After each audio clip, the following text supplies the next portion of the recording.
Hello, everyone. It is exactly 9 a.m. in Washington, D.C. on this wonderful day. Thank you, everyone, for joining.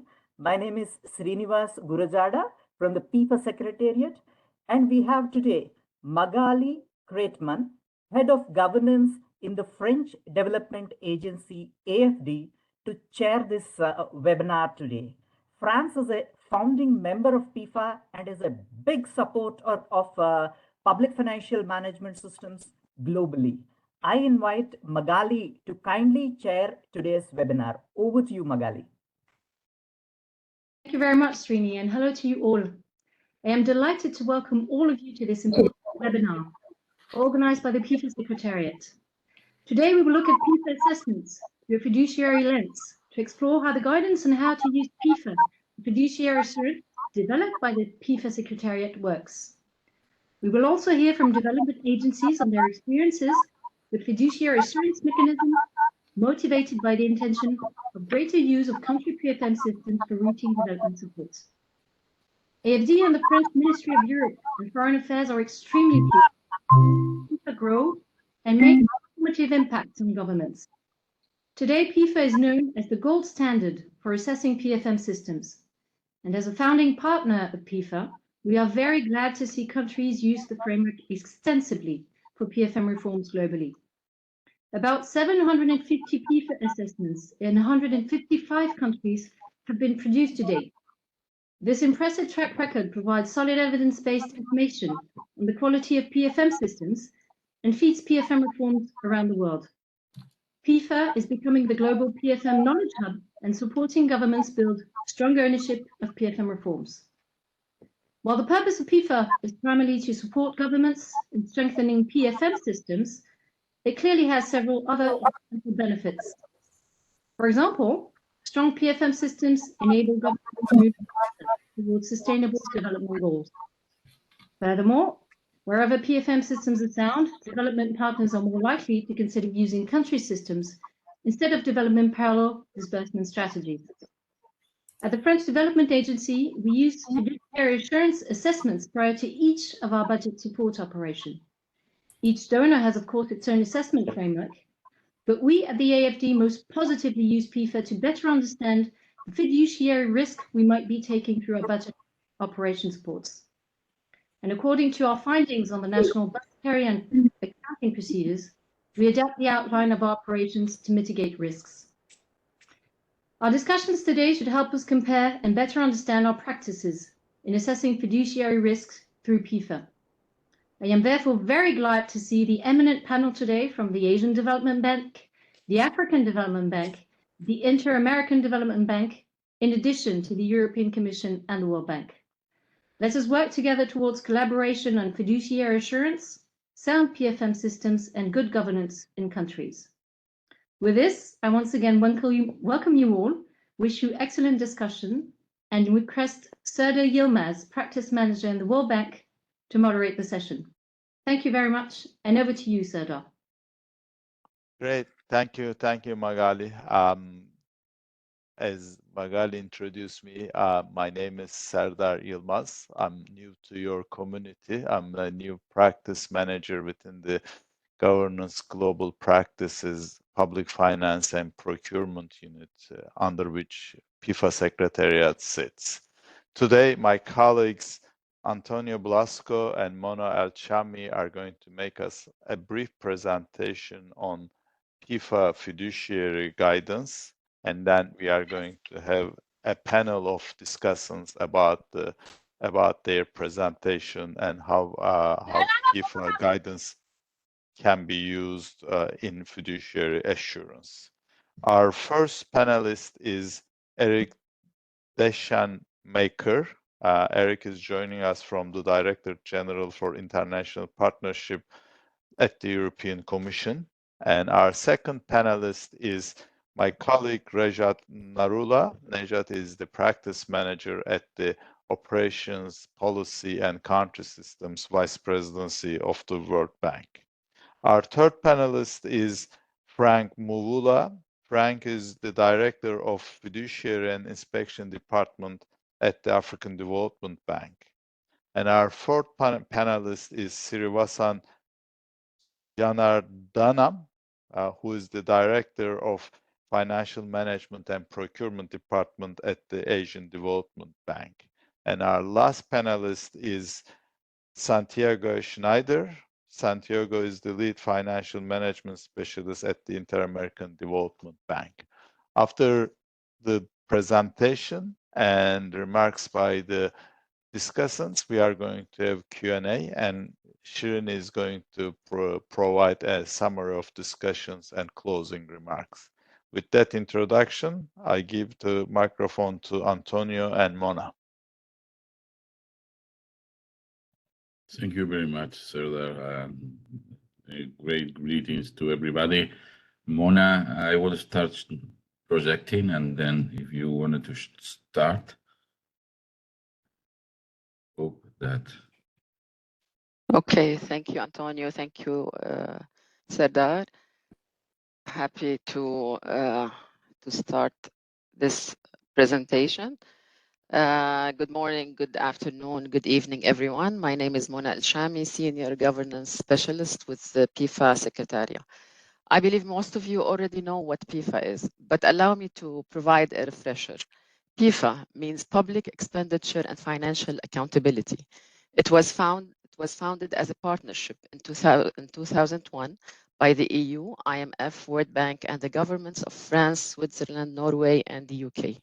Two more partners joined in 2019, Slovakia and Luxembourg. A steering committee comprising 9 partners meets twice a year. They approve the framework, upgrade the framework, provide direction, and review progress. PEFA introduced a standard methodology and reference tool for public financial management performance assessments. The program provides a framework for assessing and reporting on the strengths and weaknesses of public financial management using quantitative indicators to measure performance. The first framework was developed in 2005. There was a minor upgrade in 2011, and then a major upgrade in 2016. So as we said, the PEFA framework is a measurement tool. It's evidence-based measures against international benchmarks. It assesses the extent to which public financial management systems appear to support the achievement of the 3 budget outcomes: fiscal discipline, efficient resource allocation, and efficient service delivery. It provides the foundation for reform planning, dialogue on strategy and priorities, and monitoring progress over time. And as you can see on the screen, it has 7 pillars: budget credibility, transparency of public finances, management of assets and liabilities, policy-based fiscal strategy and budgeting, predictability and control in budget execution, accounting, reporting, external scrutiny, and audit. So what is this guidance on how to use PEFA for fiduciary assurance, and how was it developed? It is a short guidance, 25 pages, to complement the PEFA work when its intention is to be used for fiduciary assurance. And if you're asking what fiduciary assurance is, it's the process that led to the decision on how to rely on existing country systems to ensure proper use of funds for the objectives intended, to maximize the impact of development finance and avoid waste, mismanagement, fraud of funds. Ultimately, it's to support the achieving of development objectives of the financial support provided. And when we say country systems, we have to refer to the Paris Declaration on Aid Effectiveness and the Accra Agenda for Action. Country systems include national arrangements and procedures for public financial management, procurement, audit, monitoring, and evaluation, and social and environmental procedures. PEFA assess country systems, and therefore, there is synergy in using PEFA as input for country system assessments. This is already happening. The guidance links the indicators to the fiduciary areas and propose additional questions that could help to access the fiduciary performance and conclude on the risk. This guidance was a collaboration with the Financial Management Donor Harmonization Group, including the MDBs. One of the reasons why the PEFA Secretariat developed this guidance is because governments have been seeking information on how PEFA reports can be used more effectively to contribute to improve public financial management performance. So this is a guide with no particular multilateral or bilateral institution in mind. It is a guidance that could be used with any, by any, with regards to its fiduciary responsibility. The guidance aims at assisting practitioners to develop and implement public financial management initiatives. It provides structured, systemized, and sequenced suggestions on how PEFA main findings can be used to improve public financial management performance. I will stop here and leave the floor to my colleague Antonio to go through the guidance with you. Thank you. Okay, many thanks. Bob, are you hearing me? Let's continue on this presentation on the guidance. On the objectives, we need to say that the PEFA is used to obtain information on PFM performance, and therefore is used to develop, implement PFM reform initiatives based on that information. So this guidance aims to assist the practitioners to use the PEFA. The PEFA is at the core for fiduciary assurance, which ultimately link to the strengthening process and institutions and implement reform actions as part of the PFM reform. And in this case, the particular actions, if they have impact on fiduciary consideration on the use of country system from a fiduciary perspective. Decisions could be made to include strengthening components on the project, entity, sector, or country level. The guidance is not prescriptive. It's not set in setting recommendations or how to set the reform priorities. Rather, it helps to gather an overview of key factors and elements to consider in reform design and sequence that will have a fiduciary impact. It provides a guide on the issues that need to be considered in developing effective reform initiatives designed to address each country's unique situation. From a country's perspective, we can mention, if you wanted to have that perspective, the cost we need to think on the cost of maintaining specific arrangement for development financing, and how can PFM reforms help to reduce those transaction costs for countries in project implementation. So that's the objectives are aligned with to be used for any particular institution, even for countries deciding on their own PFM reforms, to help the dialogue. The audience is wide.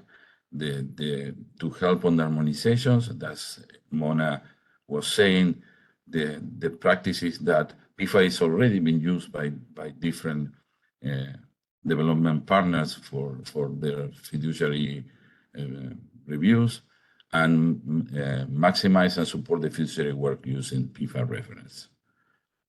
How we structure the guidance is that the guidance is following 7 fiduciary areas that we have here, and basically align the different part of the PFM cycle as is covered in the PEFA framework to these specific areas: that budget reliability, transparency in public finances, management of assets and liabilities, and so on. The pillars in the PEFA framework align with this fiduciary area, and it's reordered to be able to cover from the entry point of the fiduciary area, like flow of funds, the different indicators or parts of the framework that cover that area. A couple of considerations we need to take into account is that the guidance is how to use the PEFA. So PEFA is at the core. So it's not a different thing. It's how to use PEFA information for fiduciary circumstances, and therefore follows the PEFA framework scope. The scope is focused on central budgetary government. So if the consideration we can draw from PEFA report for fiduciary purposes necessarily will follow the scope and the coverage of the PEFA framework. So it's based mainly in the central budgetary government, have some aspects of the general government, but does not cover, for example, public corporations and other levels of governments. So we need to be careful how to use these considerations and for example, control of expenditures can be applied for it's greater scope than others, but we need to take that into account. This is an example of the guidance on a specific point and the relevant area from the PEFA on the Pillar 1, that is reliability of the budget. Is related with the fiduciary budgeting, and there's an important point to consider that not all the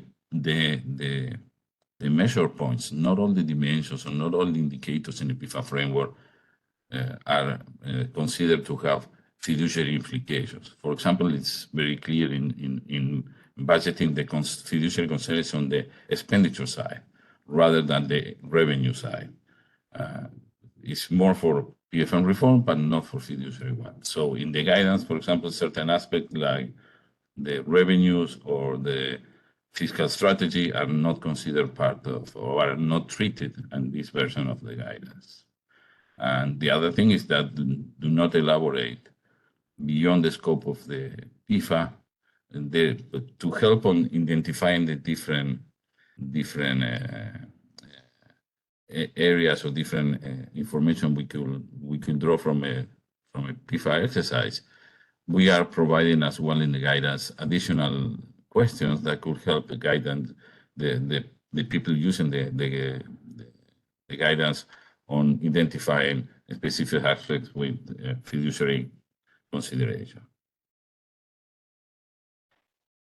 This is an example of the complementary questions for example, in control over non-salary expenditure.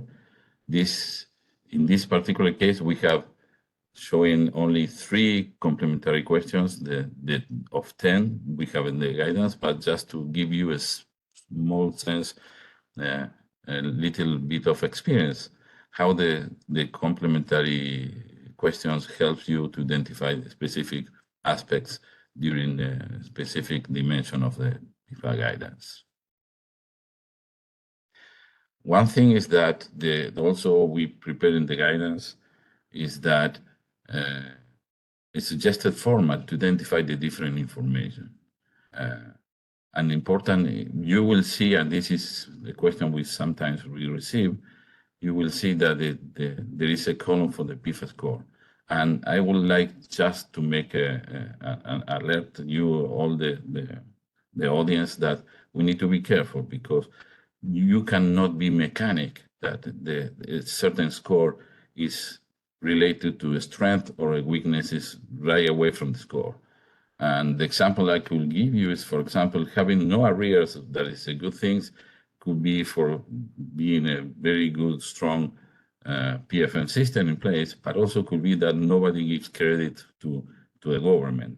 We have seen in some case, and so could be caused by a very bad credit situation and not due to strong commitment control. So we need to see a little beyond the scores, beyond the scores to focus on the narrative, to identify and analyze the specific fiduciary points. The one thing that is important, the key features and classifications, this is related with the basic performance compliance. If the systems are adequately performing, we think that the fiduciary compliance could be met. And the other thing is that this is exactly how the decisions are. There are differences in risk appetite from different development partners and different institutions, And this brings to us, because part of the question when we were working on the guidance were, why we don't put a link to the specific deficiencies and the specific risk or examples of mitigation measures, and that depends on the risk appetite of each institution. So that needs to be a dialogue and consideration and level. And we hope that it could help also to have a common ground among different development partners to have a common approach. For the guidance does not aim at substituting the fiduciary methodologies developed by development agencies. It's an attempt to help on the normalization efforts and providing the guidance on how to use PEFA reports as an input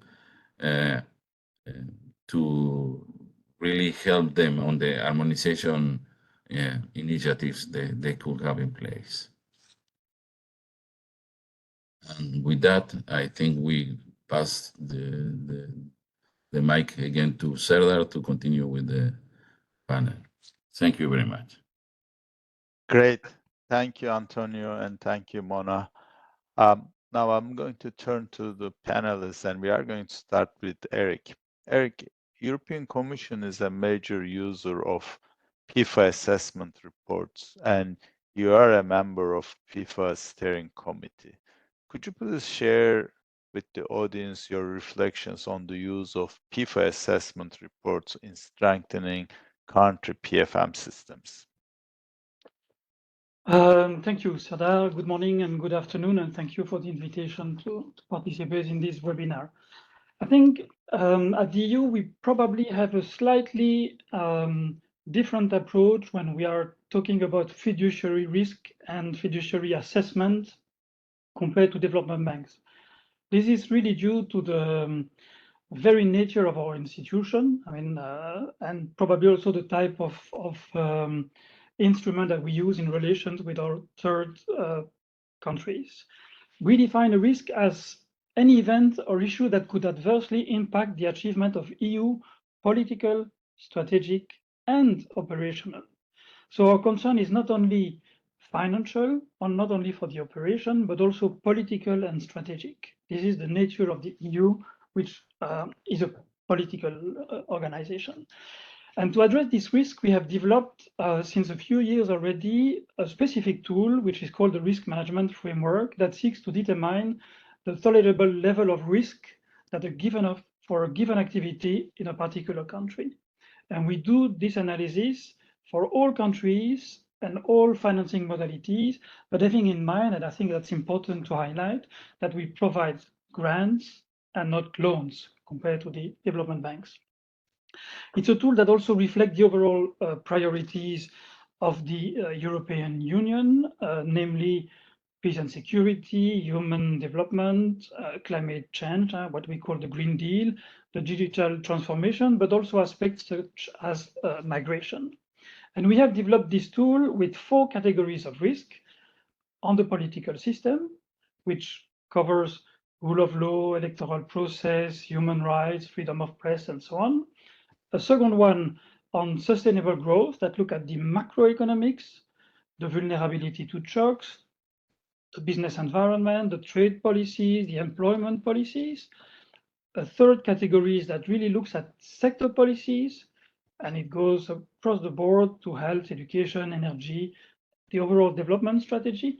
And finally, we have a category of risk on sustainable finance. And there, indeed, we cover the PFM system on the revenue side, debt management, the public investments, budget transparency, the audit oversight, and so on. And also things like domestic financial markets. But for all these aspects related to PFM, the source of information is the PEFA. And we are really using the PEFA, not all the indicators that are described in the guidance that have been prepared, only 6 or 7 of them, if I'm correct. But we are using those PEFA indicators to inform those risks and indicators.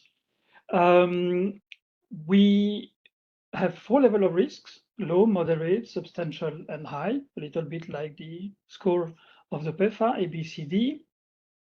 But what is important is that when we have those risks and this information and these indicators, we also identify mitigation measures and we identify the priorities for policy dialogue. That's really important.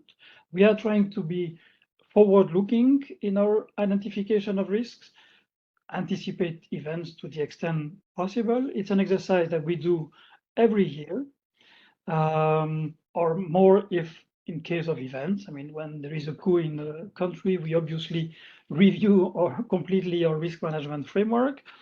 And it's being used, similarly to what AFD mentioned earlier, it's being used by our management to inform any decision on new programs, but also, and in particular, for budget support, where public finance management is crucial, and including for any disbursement. So to summarize, fiduciary assessment is part of a broader risk management analysis, but for that part related to fiduciary, the PEFA is the source of information. The last point that I'd like to mention, unfortunately, it's an internal document. We do not share it with the outside. It's really an internal document because in particular of the political nature of some of the indicators. Voilà. Thanks a lot. Back to you, Sarah. Great, thank you. I'm going to turn to my colleague Rejat now. Rejat, you've been in the bank for a long time and you have long experience in different regions conducting fiduciary assurance. And as you know, the bank has a major financier of PEFA assessments. We are conducting PEFA assessment in several countries. Could you please share with us your insight how World Bank performs fiduciary assessments and how PEFA fiduciary can be helpful in contributing those assessments? And also, could you also elaborate a little bit on how countries can use PEFA assessments to improve their PFM systems? Thanks, Sardar, and thanks for the question. As you are aware, the fiduciary assessments in bank-funded projects are carried out at the project level, right? So the procurement and financial management specialists of the bank work as a part of the task team and assess what are the fiduciary risks that could affect the development objective of that project not being met. And then along with the task team, as a part of the task team, they design mitigation measures around it to prevent that possibility from happening and to prevent those risks. But I think one thing that needs to be understood is that these assessments do not take place in a vacuum. There is a lot of, there are elements of country systems which are in operation or come into play in many of these projects, whether it is how the funds are going to flow or who's going to do the audit, if the SAI is going to do the audit, if you're using government internal control systems, for example. So that's where I think PEFA assessments become critical. They provide a very good information. In terms of a rigorous analysis of countries' public financial management systems, right? So you have that rigorous analysis available to the fiduciary specialists working on specific projects, and then they can use that analysis to inform their assessments of particular projects. Now, the greater the use of the country systems in these projects, the more relevant PEFA assessments are. And I think PEFA assessments are most relevant in the instrument that we have, Program for Results instrument that we have, which is P4Rs, we call it. In P4Rs, we generally finance an existing government program.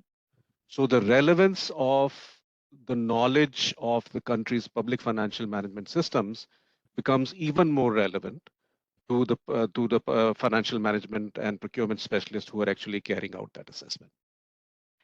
However, that said, one thing I want to make clear is that just because a PEFA assessment is done in a country doesn't mean that there is nothing else required when you are carrying out a fiduciary assessment. So the PEFA assessment is at a broader country level, but you are assessing a certain program. So you have to zero on to eventually the program, right? I mean, that particular specific program, what are the risks in that particular program and how these could be mitigated. But the PEFA assessments in any country do provide a very valuable starting point. Thank you. Great, thank you. Thank you, Rajat. I'm going to turn to Frank. Frank, you are the head of fiduciary and inspection department at the African Development Bank, and your teams conduct similar assessments. And I'm going to ask the same question to you. Could you please share your insights how African Development Bank performs fiduciary assessments and how the PEFA fiduciary can be helpful to your work? Thank you.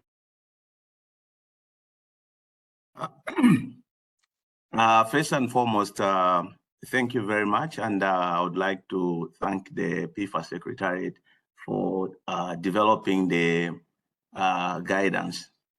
This will be very helpful, and it will go a long way in helping our teams at African Development Bank when undertaking assessment.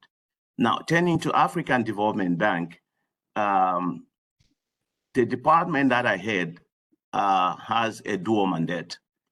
The first mandate is that the department is responsible for providing fiduciary oversight on bank-funded operations. And the second part of it is the department is responsible for the developmental mandate, that is providing support to various oversight institutions on the continent of Africa in order to help them to develop to a certain level so that they can be the first line of defense and provide the necessary fiduciary assurance at first instance. So that is how we are structured, and that's how our mandate is. Now, coming to how we undertake the fiduciary assessments, we have an internal tool which is called Country Fiduciary Risk Assessment. And this internal tool called Country Fiduciary Risk Assessment is structured in three parts. The first part consists financial management pillars, which are more or less like planning and budgeting, accounting, internal control, including internal audit, treasury management, financial reporting, and external audit. Then the second pillar is the procurement pillar. And the procurement pillar is anchored mainly on the pillars in the methodology for assessment of procurement systems. And the last part of it is the governance pillar, which is mainly looking at the fraud and corruption perspective. So each of these three form what is called the Country Fiduciary Risk Assessment when they are integrated together. And we do this at different levels. Firstly, we do it at a country level, and then we do it again throughout the project cycle, depending on the specific nature of the project that we are financing.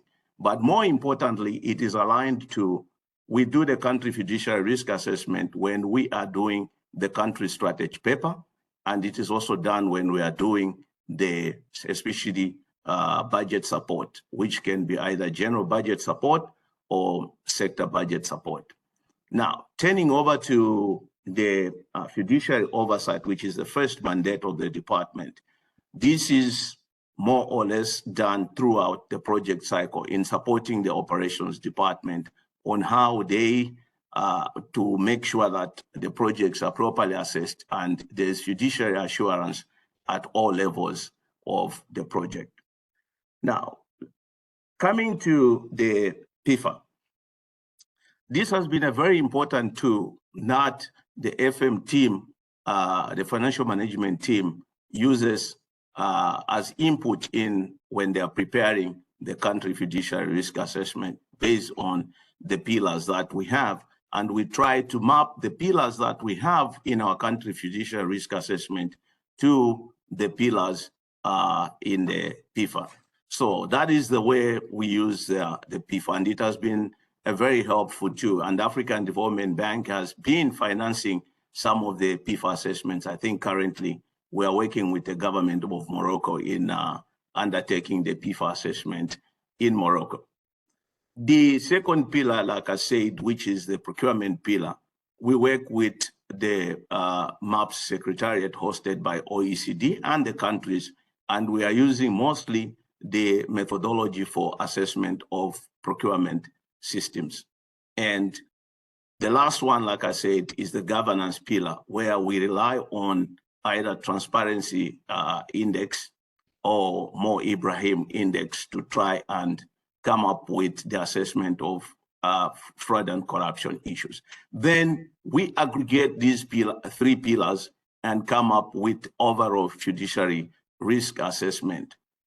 However, what we do is that based on the policy of the bank, as it is a risk-based approach, once we do this assessment, a decision can be taken whether to use the country systems in whole or in part, depending on the findings of the assessment, so that we are in a position to support the projects accordingly. So in a nutshell, the PEFA the PEFA is very much helpful, and it is used for assessing the financial management pillar. And one of the challenges that we face is, one, countries where PEFA doesn't exist and other diagnostics don't exist. We are currently trying to revise our country fiduciary risk assessment, where we would want to see maybe to select certain indicators which are critical to African Development Bank to be used to determine the risk appetite and how African Development Bank can use country systems in terms of financial management in whole or in part. We've already done the mapping for procurement. We have selected about 20 indicators from the 54 indicators under the MAPS assessment. And those are our critical indicators, and we've developed simplified reports in the event that a MAPS report doesn't exist, because as you are aware, both PEFA and MAPS are not cheap assessments. They cost quite a bit of money. So we are trying to simplify some of the assessments so that they suit the requirements of the African Development Bank. Having said that, I just wanted to add a little bit, because time may not be on my side, our developmental mandate. Our developmental mandate is to help build the country PFM systems. And as such, in Africa, at the moment, we are working with either AfroSci-E, which is the Africa Organization for Supreme Audit Institutions in the English-speaking countries. We also work with CREFIAF, which is AfroSci-F. And we also work under the overall umbrella of INTOSCI in trying to see how best we can support the development of the Supreme Audit institutions across Africa, so that they give us the assurance and they will be able to do the auditing of bank finance projects. So we have capacity building activities with them. Secondly, we are also trying to work with, and we have in the past worked with, the Pan-African Federation of Accountants in order to try and see how we can develop the accounting profession across the continent, so that then we can have, the countries can have the adequate resources to support the various projects or support the countries in undertaking fiduciary assurance. So in a nutshell, that is how we do it at the African Development Bank.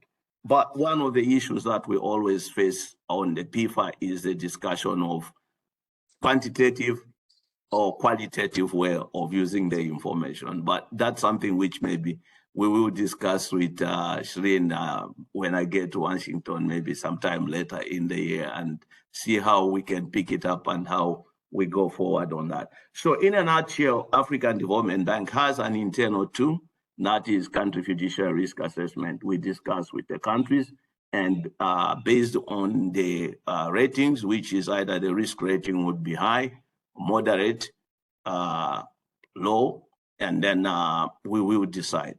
But the policy of the bank is the first default is to use the country systems. We can only build the country systems if we use them. So that's why our default is to use the country systems. And if we do the assessments from a risk-based approach, we make a decision on how best we can use the country systems and also develop the development mandate to help the countries to enhance the use of country systems. Thank you very much. Great, thank you, Frank, and glad to hear that you might be coming to DC. I would love to meet in person myself as well. Now we are going to turn to Srinivasan, and I'm going to ask the same question, but I want to put a twist as Frank mentioned the importance of using country systems, and I would love to hear your views on that, whether Asian Development Bank uses PEFA guidance and how you encourage the use of country systems in your countries. And there is an echo in this system. And whether there are advantages in harmonizing fiduciary measures with broader public financial management reforms in these countries. I would appreciate if you can share your views on these issues.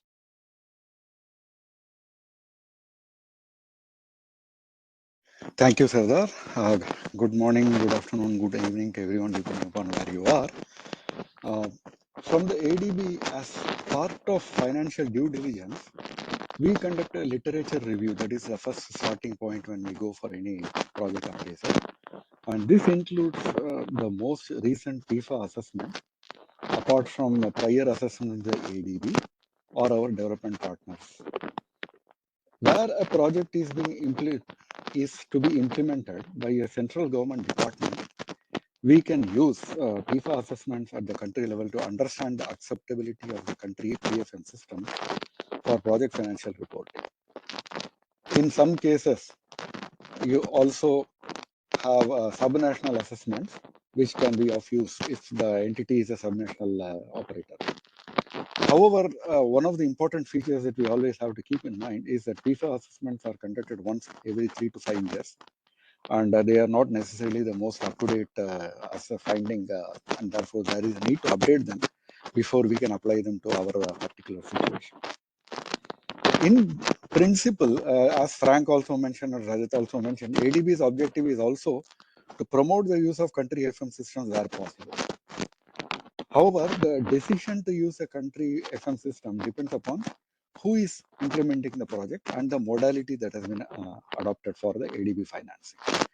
Where the results-based lending modality is adopted, which is quite similar to the PEFA of the World Bank, we have no real choice except to use country PFM systems, because that is the only way that we can cover all the sectors and the entire government program. However, when it comes to some sectors such as health, education, or agriculture, here again country FM systems can be used to an extent, because the agency that is implementing it is usually a government department, and therefore they are more comfortable using the government-based accounting systems, and it is better if we can use it. So, however, many of the ADB investment projects are implemented by public corporations, subnational entities, or local government bodies who are not covered by most PEFA assessments. In such cases, the PEFA assessment is not the most appropriate diagnostic tool that we can apply. We use the PEFA findings as a basis to commence our assessment, but it has to be fine-tuned to reflect the latest situation and for our particular project situation. It is not directly copied and used for any purpose. We have to really do additional field work in order to validate the findings. From a general perspective, we would recommend that the PEFA findings are used for developing a comprehensive PFM reform program, which can be well balanced and time bound, and you can have an action plan which the government can implement while prioritizing the reforms and sequencing them. This approach usually ends up being more cost effective than making ad hoc changes to the system. And systemic reform takes a bit more time than if you do only ad hoc reforms. But systemic reforms are likely to be more sustainable in the long term, as they will be embedded in the country FM systems. So from that perspective, we believe it is a better way of implementing PFM reform is to develop a reform action plan which looks at everything all together. I'll stop here. Thank you. Great, thank you. I want to remind the participants, we have 140 participants. We are going to have the last panelist, but please start typing in your comments, questions, if you have any reactions to either to presenters or the panelists. Please chip in. Now I'm going to turn to Santiago, but ask the same question for the Inter-American Development Bank. But I want to also hear your views whether the development partners, us, the multilateral institutions, how we can collaborate better in terms of achieving better fiduciary assurance. Santiago, if you can share your views on the previous question as well as the collaboration question. Thank you. Thank you. Good morning and good afternoon, everyone. It's a pleasure to be here. First of all, I want to say thank you to the colleagues from PEFA for organizing this webinar and inviting us. This is a very important topic, as we can see from all the interventions of the different panelists. For the bank, the PEFA framework has been a powerful tool for assessing the performance of public financial management systems. As you mentioned, it provides a standardized and evidence-based approach to assess the main dimension of public financial management, including budget credibility, transparency, and fiduciary controls. For the bank, the use of country national system is one of the priorities for the fiduciary team. A fundamental premise of aid effectiveness is that countries use their own systems to maximize the effectiveness of development financing.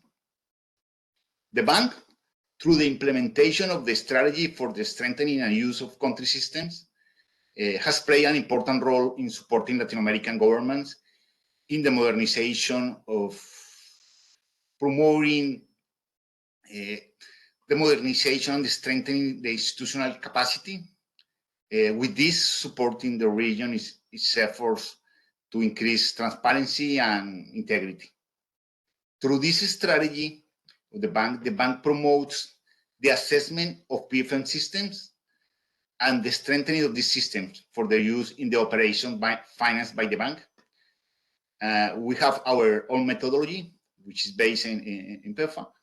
And regarding your question, I would like to highlight three key points about the importance of the PEFA in the context of the bank's country system strategy. First, it promotes accountability and transparency.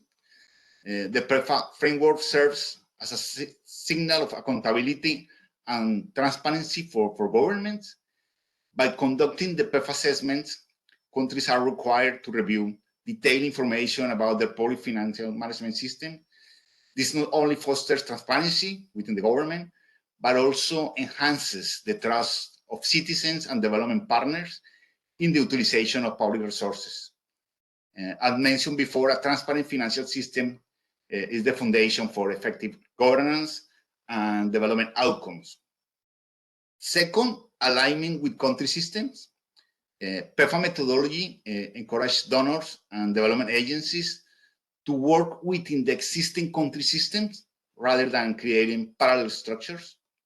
This alignment, we believe, is crucial for enhancing the ownership and sustainability of development programs. And we believe that it reduces fragmentation, minimizes transaction costs, and allows countries to manage their development priorities effectively. And third, fiduciary assurance and risk management. The fiduciary lens of the PEFA framework is vital in ensuring that development funds are managed and utilized efficiently, effectively and with integrity. When development agencies use the PEFA framework, they can tailor their programs and intervention accordingly. This approach helps mitigate the risks associated with mismanagement and corruption and financial irregularities, ultimately safeguarding development investments. Incorporating the PEFA methodology not only facilitates the alignment of development assistance, but also fosters good governance, strengthens fiduciary controls, and enhances the impact of development programs. We believe that it empowers countries to take charge of their development agenda, make informed decisions, and drive sustainable change. In conclusion, the PEFA methodology is a powerful tool that we use that contributes to the implementation of the bank country systems strategy by promoting accountability, aligning development assistance, and ensuring fiduciary assurance. As we see it, the application of PEFA is a catalyst for positive change, fostering stronger partnerships between government and development agencies, and driving sustainable development outcomes. So I believe that the work of the development agencies is crucial, and the standardized tools that we use and the interchange of information are vital to maximize this effort, which is why, like, this new guide that PEFA is presenting, I think is one of these tools that we will use and we will promote between our partners. So I hope I answered the questions. Thank you very much for your attention, and look forward to continue this discussion. Great. Thank you, Santiago. We have a very interesting question. I'm not sure who's going to volunteer to answer, and it's about the time frame. Ashok says the time frame available for a fiduciary assessment is much shorter as compared to the time frame for a PEFA assessment. How do we address that in practice while continuing to use the PEFA? Eric, I believe you want to volunteer for an answer. Thanks, Serdar. Yeah, that's a very, very good question indeed, because in some countries, indeed, PEFA assessments are rather old and obsolete. The point is that in every country, at least the countries where we do budget report, and there are many, the EU offices in countries do produce every year a PFM report where they present all the progress or the default in PFM reforms, always based on the different categories and pillars of the PEFA framework. So we have indeed regular update done by your offices, which indeed feed then the risk management framework that we prepare every year. That's great. So you do regular updates.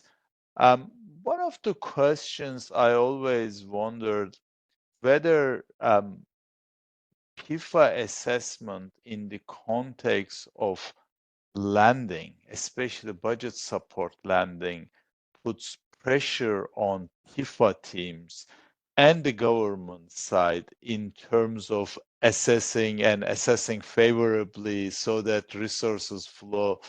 I wonder if there are some incentive issues there.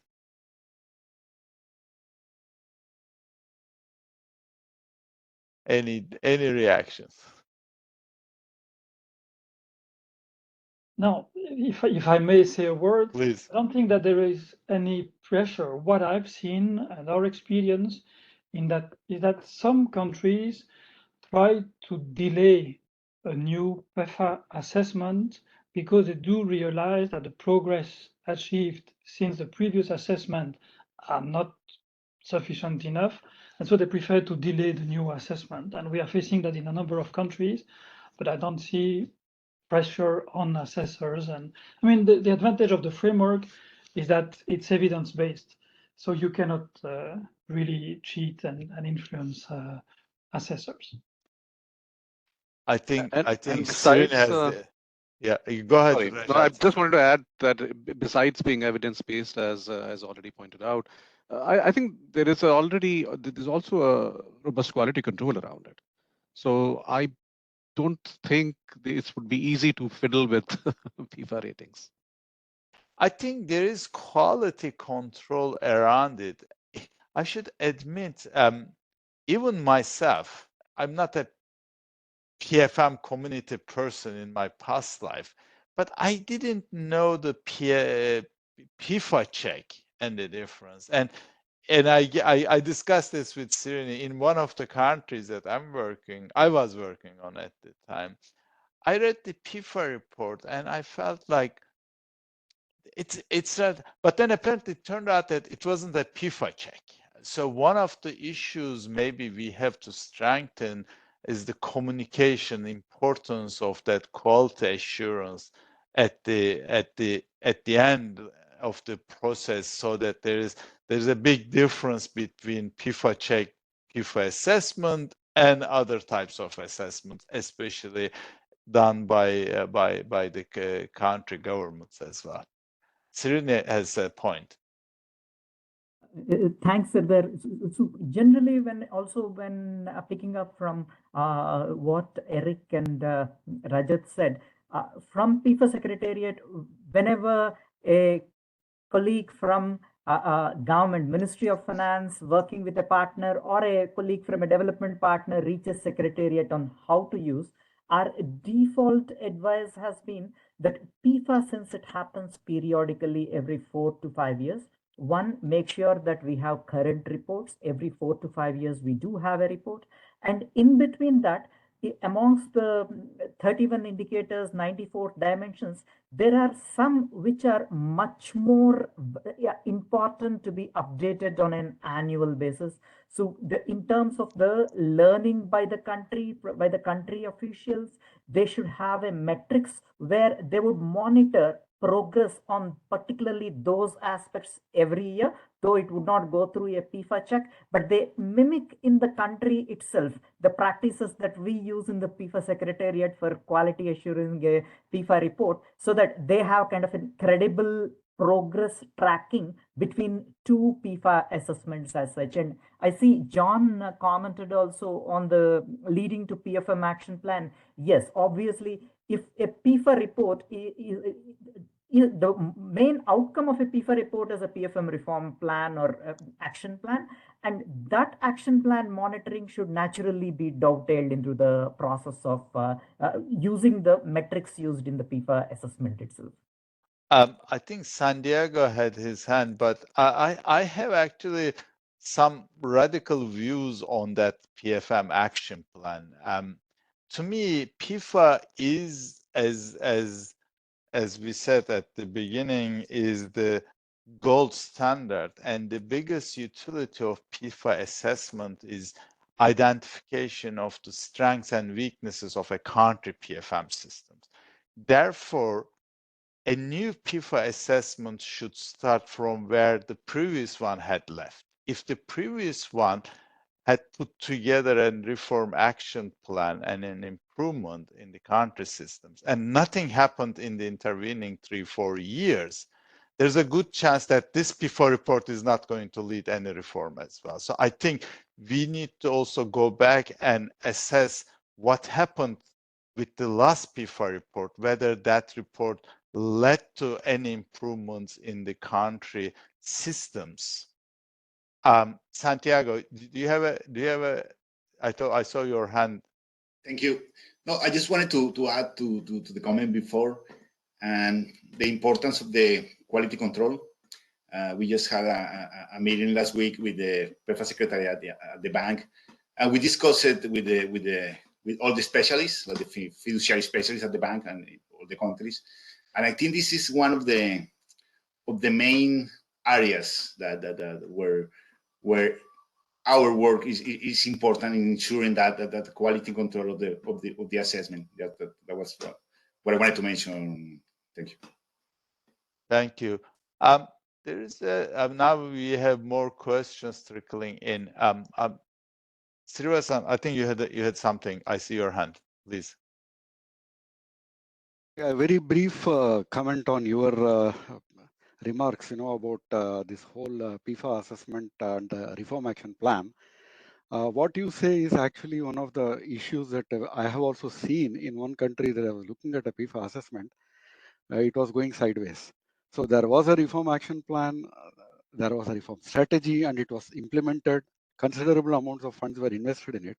But later on, when the next PEFA came, it found that the needle had not really moved. It was still, if it was D, maybe it had just moved up to C, but it had not gone beyond C to anything better. Considering the amount of effort and investment that went into the reform action plan. So I think this is a matter of all of us, the government as well as the development partners, working together to sharpen the focus and look for very result-oriented actions rather than generic statements, because that is probably one of the areas where perhaps we have to improve as a collaboration. I'll stop here. No, I agree. I mean, we also have this discussion inside the World Bank, especially with our budget support colleagues, what's called the policy reversals, right? In order to get the, you enact a legislation, you commit to something, but then you come back 3 years later, nothing has changed. So that's an important issue in terms of sustaining the reforms in at least in a medium term. There's a question or comment here. PEFA is a good input for fiduciary risk assessment, but we should move forward. And I think PEFA reports templates should be updated in order to deliver an FRI like the appendix about the internal control. And then Federico says, Eric, it's very interesting to learn about the EU performs annual country fiduciary assessments based on the PEFA model. My question, working for IFAD, if these reports are accessible to other organizations, then where to find them?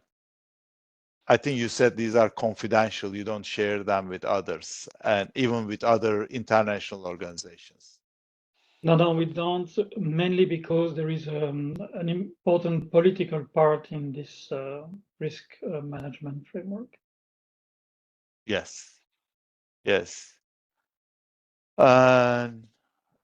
And what do we think about an appendix? I think the Sofian's point about whether PEFA report templates should be updated in order to deliver an FRA like the appendix about internal control. Serena, what are your views on that? Thanks, Siddhar. I think Antonio would like to take this one. Okay. Thank you, Srina. Thank you, Serdar. One of the things of the guidance is that we propose a format, but I will not go to have an appendix as it is to the PEFA framework.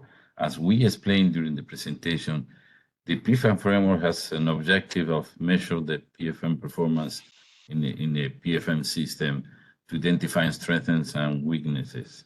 And the other point will be there are specifics for each institution, like the different, to have a fiduciary risk assessment, it's very important we need to consider the risk appetite. So it will be very difficult to put in place, an harmonized risk matrix to say that certain fact. One of the things that we're saying is the PEFA is evidence-based, and this is a good thing. And this is an asset we have in the framework. And risk came from the perception of risk that we are having on the certain facts. So I think it's a very interesting suggestion, but I will not put it as appendix of the framework. Maybe that can be produced as a separate thing, because they say the same PEFA report with two different institutions could have two different risk assessments due to the different consideration, different guidance. There is a lot of scope for discussion, improvement in the harmonization, and from my own experience. I know the experiences when the multilaterals, especially my experience in Latin America, when the multilaterals get together to do co-financing, they can reach agreement on the fiduciary arrangements. So I think it's possible, but I don't know if at a structural level that can be achieved. So I know at this also we need to recognize this was produced because the donor harmonization group on FM that involved the main donor partners working in development finance asked about the potential guidance on it. So I think that will be the thing. And I think also it's important to consider that if you consider I wanted to put it on the positive perspective. It's not only on control. Just imagine the cost savings that you could get if you can reduce the specific project arrangements in a country system. If you have a country with, I don't know, you can take you're spending part of the development financing on financing project administration and special project arrangements, and that is a substantial part of the financing. So imagine the saving that we can be achieved if there is the agenda of country system really gets implemented, and I can help to reduce the specificities of project implementation. Great. Thank you. I don't see other questions. Colleagues, please join us. Oh, there's one long question from John again. Well, I don't know how to read it. Thanks to Secretary for support for those interested in the partner for the chapter and the COSO debate. No, this is just an information, not question. Frank, I think I see your hand up. Yeah, thank you very much. I just wanted to come back to the conversation on action plans. I think what is very important and what is very fundamental is that PEFA is a diagnostic tool. And once a diagnosis has been done, in many countries that we cover, where there's a PFM working group, action plans are prepared in collaboration with the country. What is very fundamental and what is very important is country ownership of the action plans. If the country don't own the action plans, it's very unlikely that most of the findings will be taken to the next level.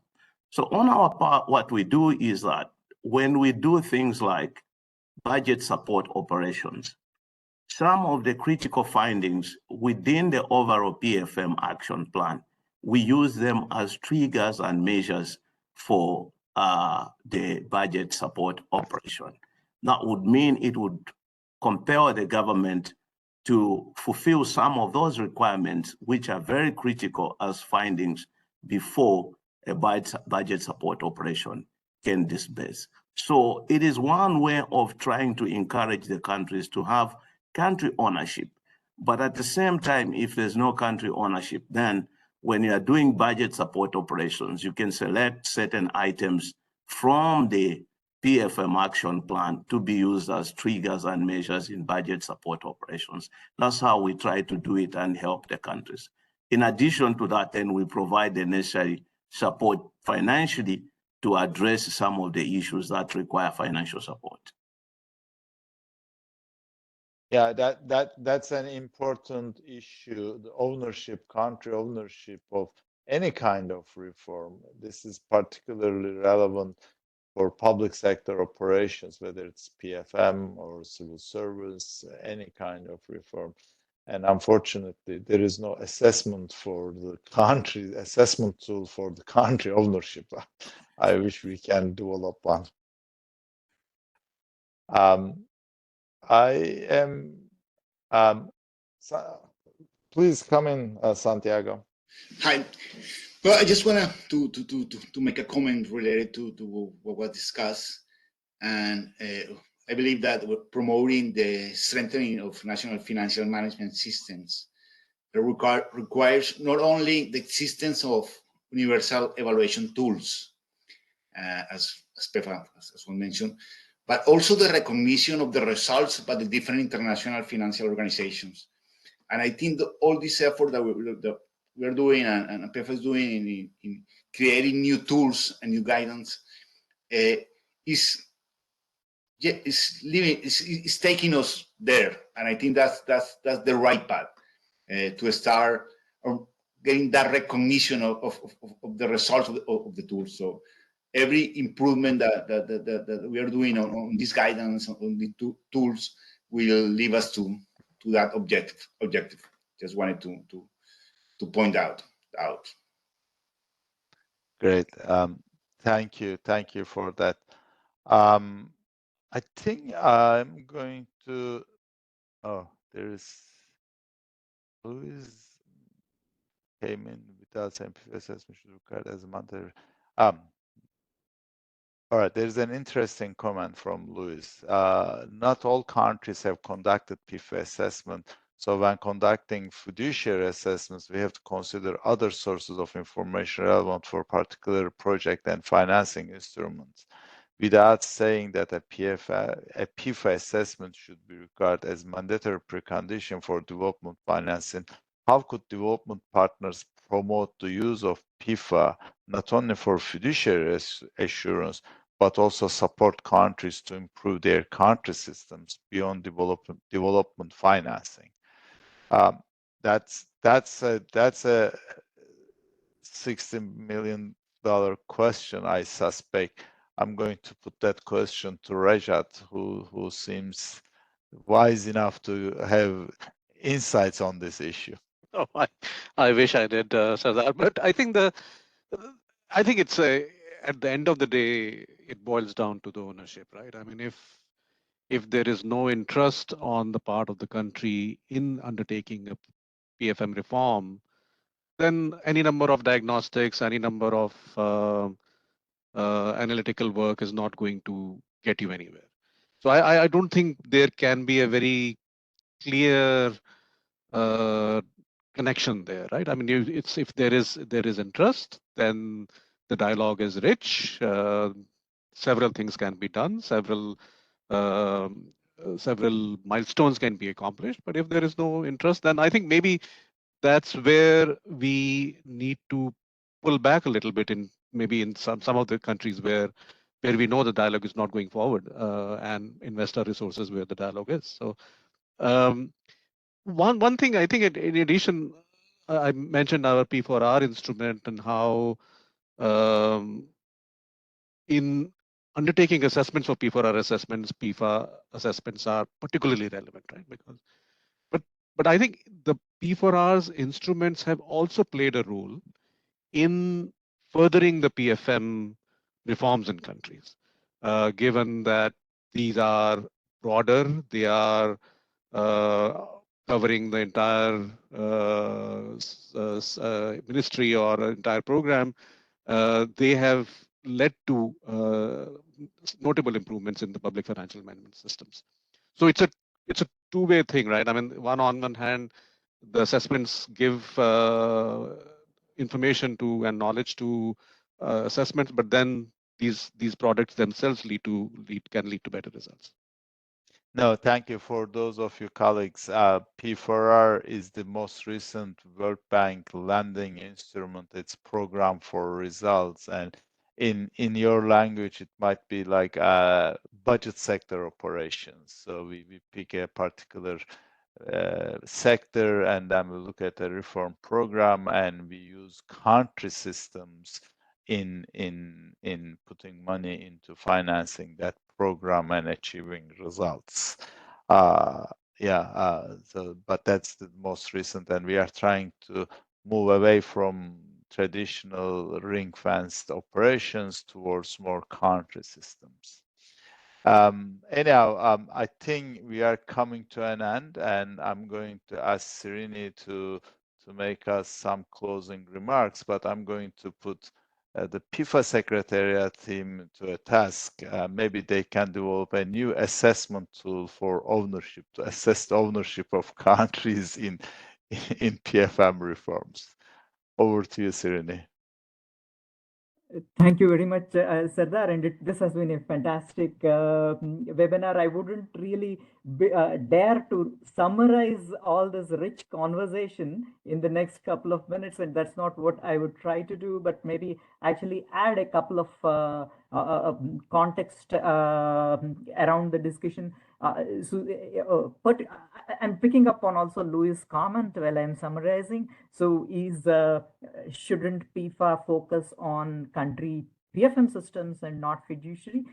Absolutely, yes. And that's the whole goal. And this is PEFA is not actually a fiduciary tool. It's a PFM tool.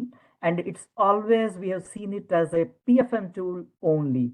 This is probably the first ever event where we came out with a guidance on how to use the fiduciary, the PEFA assessment tool for by development partners and government agencies working on with development partners in configuring the structure. So this guidance essentially, as the conversations have brought it very well, is we would enable strengthening of use of country systems, which is essentially one of the incidental or spill-off benefits from having strong PFM systems. Whenever there's strong PFM system, there's tendency to go and use greater level of country systems. And the conversations starting with Magali setting the chair as the chair for this session and taking us through by Srinivasan, Frank, Santiago, Eric, and Rajat have been super delightful. Let me just make a couple of announcements from the PEFA Secretariat as to what's coming up.